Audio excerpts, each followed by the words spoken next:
Hello, hello, and welcome to the 5-Day Sugar Challenge. Get ready to break up with your sweet tooth.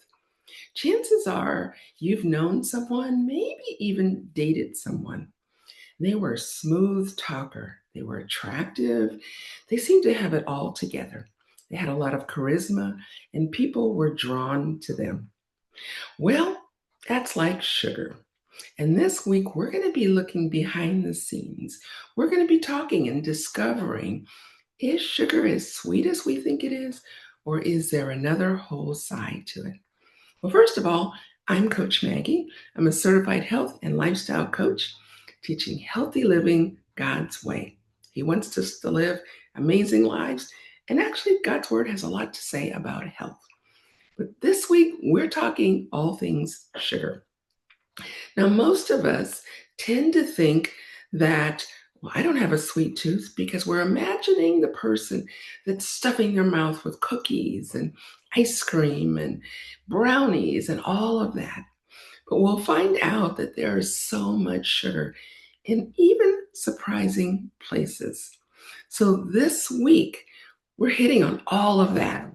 Today is all about the dark side of sugar.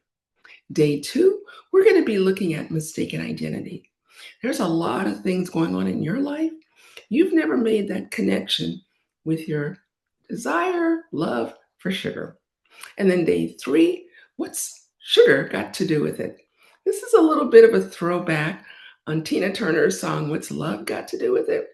Well, in this case, what's sugar got to do with it? The answer, everything. Day four is really looking at the natural sugars versus processed sugars because we can think we have a free pass if we're eating organic sugar and all of these. But we'll dive into that. Also, some of the names for sugar. And then the last day, day five, just say no. But I remember growing up and your cold cereal, you had Wheaties, you had shredded wheat, Cheerios, cornflakes, bran flakes, raisin bran. And yes, you had frosted flakes, but they were the exception. They were down the aisle. Now it's completely the opposite. Even your high end cereals that promote antioxidants and all the things, even they are often loaded with sugar. Again, it's just showing how it's in so many things. Chances are you've heard the statistics about sugar being as addictive as cocaine. Well, the proof is out there. And so we're sending the signals. And think about it. Once you have something sweet, you seem to want it sweeter. Maybe you start out with a teaspoon of sugar in your coffee or your hot tea. It doesn't take long till you tend to want a little bit more. The other thing is there's so many products out there that are labeled healthy that are loaded with sugar. Look on the back of a bag of granola. Often it's saying, oh, we've got all the antioxidants, there's nuts and there's dark chocolate, and they're putting different types of dried berries. But so many of them are filled with sugar. Protein powders are another one, protein bars, yogurts, flavored yogurts. It's endless, a lot of your dairy products. So, again, we have to be watching those things. Now, I want you to do something, all right? I want you to think about a typical day in your life, starting the minute you wake up until you literally put your head down to the pillow. And go through and just, I was going to say use your fingers, but you're going to run out of fingers and toes. So just put a little hash mark on a piece of paper. So let's walk through a typical morning. Maybe you're having a bowl of cereal, maybe even oatmeal, but more than likely you're putting sugar or maybe syrup or something on there. And by the way, if you're eating instant oatmeal, there's a ton of sugar in there. So you have a piece of toast and you decide, oh, jelly. So there's more sugar, the jelly. Maybe you have some bacon, sausage, great protein. But do you know most have sugar? And then that orange juice, get that vitamin C.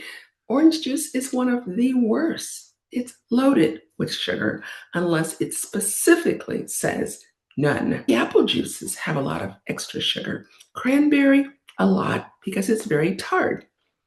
That's just breakfast. Okay. And definitely if you've got a muffin, a bagel, any of those types of things, unless you're making your own and you're controlling that, they are loaded. Right. So let's get to lunch. So at lunch, you're like, okay, what am I gonna have? So you think, I have a hamburger. Chances are, now again, this is a hamburger you're buying out.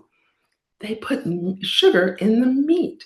Hot dogs have sugar added. Your buns definitely do. Most bread has sugar added. So that's another thing. The ketchup on there, the relish. So you see, it's constantly building. Okay, you're going to have some fries. Well, guess what? Most fries have sugar added. That continues to make us want more. And then, of course, you have a drink. Do you see where I'm going with this? All right. So then you have a mid afternoon snack and then you have dinner. We're going to stop there. Do you see where, if you're checking off all of those things, how it adds up? So I challenge you to go through a typical day and begin thinking, what are the things I'm eating? And the more that you're eating things that are prepared by someone else, the higher the chances they're really going to be loaded. Same with like any kind of deli meats, most of them have sugar added. So definitely take that challenge. Go through and begin thinking, what are the foods that you're eating? Now, come back tomorrow. We're going to be looking at mistaken identity. And I believe you're going to see some things that you're going to go, boy, maybe that has something to do with my coffee in the morning or my snack in the afternoon. So definitely come back all week because it's an opportunity for you to be more informed because the more we know, the better choices that we can make. Again, I'm Coach Maggie, your health coach for a better, more abundant life, living it God's way. As always, take care and of course, God bless.